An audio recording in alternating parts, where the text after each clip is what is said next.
You've probably spent years thinking your sensitivity was the problem, like you were too much in a world that rewards numbness, too emotional, too aware, too affected by tiny shifts in tone that everyone else seems to ignore. You walk into a room and you don't just hear words, you feel tension, hidden irritation, fake smiles, unspoken expectations. And for a long time, that kind of awareness didn't feel like a gift. It felt like a weight because you weren't just noticing people, you were carrying them. You were absorbing moods, fixing discomfort, smoothing conflicts, and staying nice even when something inside you was quietly screaming, "This isn't right." But here's what no one tells empaths early on. Your empathy doesn't become powerful when you learn to feel less. It becomes powerful when you learn to pause, protect your nervous system, and stop abandoning yourself just to keep other people comfortable. And once that shift happens, everything changes. How people treat you, how you choose relationships, and how safe you finally feel inside your own life. Welcome to Healing Mind, where we talk about deep healing and emotional strength. Today, we're exploring how empathy stops feeling like a burden and becomes real power through boundaries, self-trust, and calm confidence. So if this is for you, hit like and subscribe. When you're younger, being an empath can honestly feel like a burden you didn't ask for. You feel everything too strongly, you think too deeply, and you pick up on what other people miss. You can step into a room and your body starts decoding the atmosphere before anyone even speaks. Who's tense? Who's pretending to be fine? Who's irritated but hiding it? Who's quietly hoping someone will notice they're struggling? It can make you feel weak, overstimulated, and behind in life, like you're built wrong for the world you're in. But later, something changes. Not because you suddenly stop feeling so much, but because you finally understand why you feel so much. And there's a specific turning point that makes an empath truly powerful with age, something most people overlook. And once you see it, it shifts everything. Picture a moment from earlier in life. Someone says something that's just slightly disrespectful, maybe a small jab, a subtle dig, a quiet dismissal. You feel it instantly. You know something didn't sit right, but you talk yourself out of it. You wonder if you're being dramatic. You try to stay polite, keep the vibe smooth, and swallow the discomfort. Now imagine the same moment later in life. You still feel it because your sensitivity never disappeared, but you don't collapse into doubt. You don't rush to justify them or explain it away or chase their approval like you need it to survive. You simply see the truth clearly. That's the real power. Not ego, not control, not dominance, just clarity. Empaths become stronger when they stop using sensitivity only as a warning system and start using it as a compass that points toward what's real. Early on, empathy often functions like survival mode. You're scanning constantly, trying to prevent conflict, trying to stay safe, trying to keep everyone okay so you can breathe.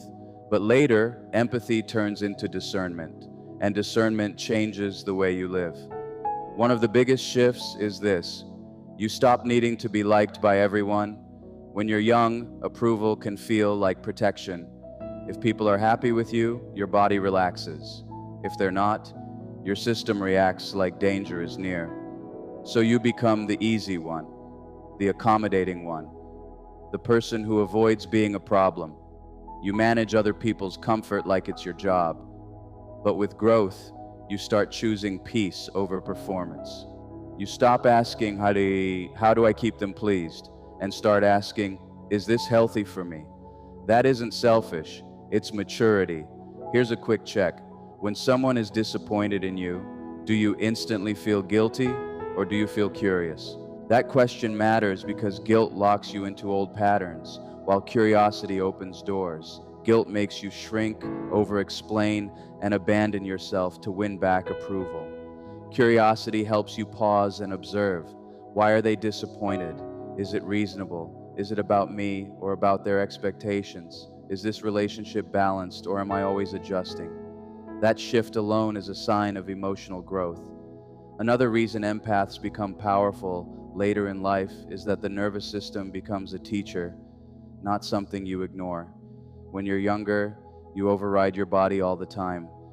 You push through discomfort. You say yes when you mean no. You stay when your whole system is begging you to leave.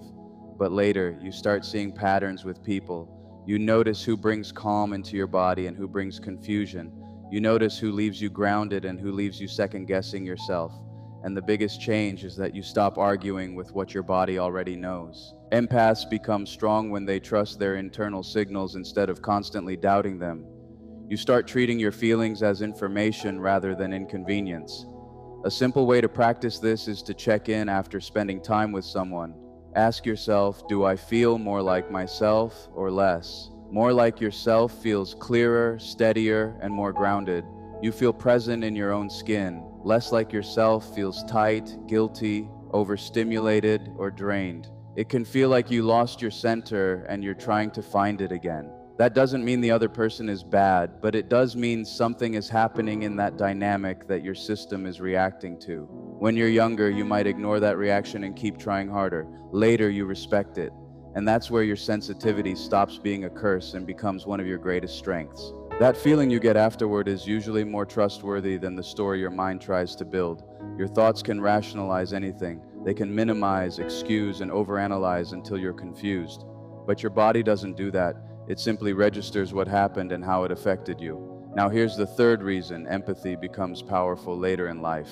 You learn boundaries, and boundaries are what transform empathy into real influence. Without them, empathy turns into absorption. You end up carrying everyone's emotions, solving everyone's problems, becoming the place where people dump what they don't want to face. You don't just understand pain, you store it. But with boundaries, empathy becomes clean and useful. You can sense what someone feels without making it your responsibility. You can care without collapsing. You can understand without tolerating disrespect. A kind heart still needs a strong gate. Before we get to the boundary sentences that change how people treat you, there's something important to admit. Most empaths aren't weak. They're overexposed. You weren't too sensitive. You were sensitive without protection. And when you finally build that protection, the same sensitivity that once drained you becomes an advantage. Think of someone like Emily, deeply caring, observant, always the person others leaned on. When she was younger, she attracted people who loved support but rarely offered it back. She listened for hours, gave second chances, tried to understand everyone's pain. And the pattern kept repeating. She felt used, not always on purpose, but consistently. Then later in life, something shifted. She didn't feel angry anymore. She felt clear. A friend starts venting again. The same cycle with no ownership, no change, just emotional dumping. Emily feels that familiar pull to rescue, and then she pauses. She breathes out slowly and says, I care about you, and I can listen for 10 minutes, but I can't hold all of this tonight. She expects guilt. She expects backlash. But instead, she feels something she isn't used to feeling in that moment: respect for herself.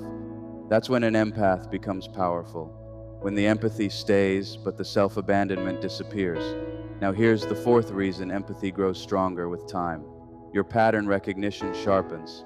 Empaths often sense patterns early, but when they're young, they doubt their instincts. You notice something off, then talk yourself out of it. You spot a red flag, then decide you're being unfair. You feel inconsistency, then choose to give another chance. Later in life, you stop gaslighting yourself. You don't need 10 examples to trust what you already feel. You don't need a dramatic betrayal to justify a boundary. You don't need permission to protect your peace. And because you've lived longer, you've seen more cycles repeat. You can recognize emotional immaturity quickly. You can spot manipulation quickly. You can feel performative kindness quickly, not with paranoia, with wisdom. Mature empathy isn't blind, it's honest. One of the clearest lessons sensitive people learn is this: understanding someone is not the same as trusting them. You can understand why someone behaves the way they do and still choose distance. That isn't cruel, it's healthy. Now, the fifth reason empathic people become powerful later in life is a big one. You stop giving your empathy to people who refuse to repair. When you're younger, you might tolerate too much because you're focused on someone's potential. You focus on their pain, their past, what they meant, the version of them you hope will show up. But later you care about something more than intention. You care about repair. Do they take responsibility? Do they listen without twisting it? Do they adjust? Do they try? Because relationships don't survive on good intentions, they survive on repair. And an empath becomes unstoppable when they stop negotiating with someone's refusal to repair. Now, here are the two boundary sentences I promised: simple, calm, and human. For disrespect disguised as jokes or "that's just how I am," I'm not available for that. For emotional dumping and constant crisis energy, I care about you, but I can't carry this. No debate, no long explanation, no fight. And here's what tends to happen when you start speaking like this: the wrong people get louder, and the right people get clearer. That's how your life upgrades. And there's one more quiet reason empathy becomes powerful later in life. You stop trying to be exceptional just to be loved. Many sensitive people carry a hidden belief: if I'm useful enough, good enough, impressive enough, then I'll finally feel safe. So you achieve, you help, you overgive, and you perform strength. If you're lucky, something clicks later in life that feels unbelievably freeing. You realize you don't have to be extraordinary to deserve love. You don't have to earn your place by being perfect, useful, or constantly on. You just have to be real with the right people. And that's when empathy stops feeling like a performance and starts turning into grounded confidence. Because you're no longer using sensitivity to chase approval. You're using it to choose what actually fits you. You start asking, does this align with who I am? Instead of, how do I keep them happy? That shift changes everything. Your emotions become steadier. Your decisions get cleaner. You stop bending yourself into shapes that hurt. And you realize the goal was never to be impressive. The goal was to be safe, seen, and respected in spaces where you don't have to shrink to belong. Let me make it practical with another story. Michael grew up as the responsible one, the one people counted on. He became a high performer. He could read a room fast, led well, solve problems quickly, and stay composed when others fell apart. But emotionally, he stayed guarded. He didn't trust easily, and he often felt like he had to prove himself to be taken seriously. Later in life, he notices something simple. The people he respects most aren't the loudest or the most intense. They're the steadiest. So he practices one small change. When someone pushes him for an instant decision, he doesn't rush to please. He calmly says, "I need time to think. I'll get back to you." No apology, no long explanation. And something surprising happens. People start treating him differently, not because he got colder, but because he got anchored. That's empath power. It isn't emotional intensity, it's emotional stability. And if you're wondering when this shift usually happens, it tends to arrive after you hit a threshold of exhaustion, a threshold of disappointment, a threshold of realizing that being nice hasn't actually protected you. And at some point you choose something new. You choose standards instead of chasing. You choose rest instead of proving. You choose fewer people instead of forcing connection. You choose better people instead of familiar patterns. Your empathy becomes stronger because it's no longer scattered everywhere. It becomes focused, intentional, and protected. Here's one of the simplest signs your empath power is growing. You start leaving situations earlier, not dramatically, not with a big speech. You just exit sooner from draining conversations, sooner from confusing dynamics, sooner from people who punish honesty. When you're highly sensitive, your nervous system doesn't just react to what's said, it reacts to what's implied, what's avoided, what's hidden in tone and timing. That's why your after feeling can be so accurate. You might leave a conversation and your mind says, "It was fine, they didn't mean anything," but your body says, "Something was off." The body remembers microsignals: a sudden shift in warmth, a subtle dismissal, a pressure to agree, a moment where you felt smaller without knowing why. This isn't being dramatic, it's your system tracking safety. The mistake many empaths make when they're younger is thinking they need to talk themselves out of that data. They assume sensitivity is the problem. But later you learn the data isn't the enemy. The lack of boundaries is. Boundaries don't shut you down. They stop you from leaking yourself into people who don't value what you carry. A lot of draining relationships don't drain you because you care. They drain you because you care without limits. You listen past your capacity. You show up when you're running on empty. You keep explaining because you hope to be understood. You offer empathy as a substitute for reciprocity. And when you do that long enough, your nervous system starts to associate connection with depletion. That's when you begin to feel tired around people, even people you love. Your body starts bracing before you even arrive because it expects you'll have to manage emotions, keep the peace, translate what you feel into something acceptable, and leave your own needs for later. The goal isn't to stop caring. The goal is to stop caring in a way that costs you your stability. That's where care without caring becomes the skill that changes everything. Care without caring means you can be present without becoming responsible. You can witness someone's pain without volunteering to fix it. You can support without letting their chaos become your calendar. You can be kind without becoming endlessly available. This is especially important for empaths because people often confuse your emotional intelligence for unlimited capacity. They assume you can take more, handle more, forgive more, understand more, and if you're used to being the one who handles it, you might unconsciously reinforce that assumption by always saying yes, always making room, always absorbing the overflow. Later in life, you learn that empathy is not a contract, it's a gift you choose to give, and you can choose when, where, and to whom. That choice is what creates self-respect. One of the most powerful shifts happens when you stop explaining your boundaries like you're asking permission. Younger empaths often feel they have to justify every no so nobody gets upset. But that desire to prevent disappointment keeps you trapped. People who benefit from your overgiving will always find a reason your boundary is inconvenient. That doesn't mean your boundary is wrong, it means it's finally doing its job. A calm sentence delivered without fear can change the entire dynamic. The energy behind it matters, not defensive, not aggressive, not apologetic, just clear. The moment you can say, "I'm not available for that," and stay steady, your life reorganizes. Some people will push, some will leave, and some will finally meet you with respect because you're teaching them how to treat you by how you treat yourself. Another piece of this topic is learning the difference between chemistry and repair.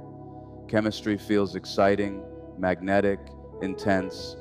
It can feel like connection, but it isn't always safe. Repair is quieter.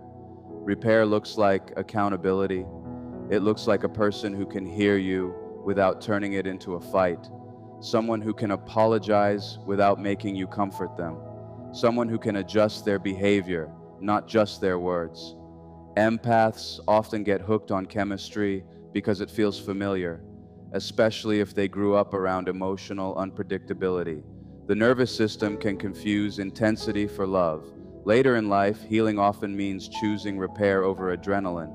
It means picking relationships where you don't have to decode mixed signals, where your body can relax, where you don't feel foggy, guilty, or anxious after basic honesty. That is what alignment feels like, clarity, not chaos. And then there's the quiet loneliness that can show up when you start doing this right. Sometimes as you set boundaries and stop over-functioning, you lose people who only felt close to you because you carried them. That can be painful, even if it's necessary. You might go through a phase where your circle gets smaller, your phone gets quieter, and you wonder if you're doing something wrong. You're not. You're just no longer feeding dynamics that required you to abandon yourself. That empty space isn't a punishment, it's a reset. It's room for better relationships, but it can feel unfamiliar at first because you're used to chaos as proof you matter. Peace can feel strange when you've spent years earning love through effort. Give yourself time to adjust, to calm.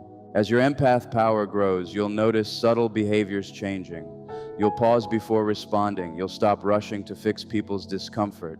You'll leave earlier instead of staying and trying harder. You'll stop debating red flags with yourself.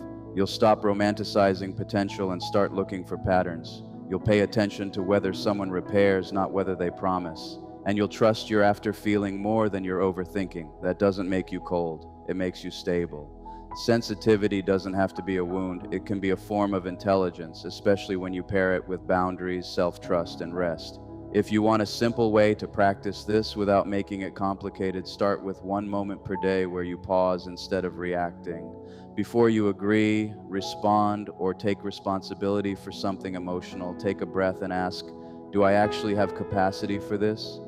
If the answer is no, don't force a yes. If the answer is yes, offer it with limits. This tiny pause trains your nervous system to choose you without guilt. Over time, that's how empathy becomes strength. Not because you feel less, but because you stop abandoning yourself in the middle of what you feel. If this spoke to you, hit like, subscribe to Healing Mind, and comment anchored if you're choosing peace, boundaries, and real healing.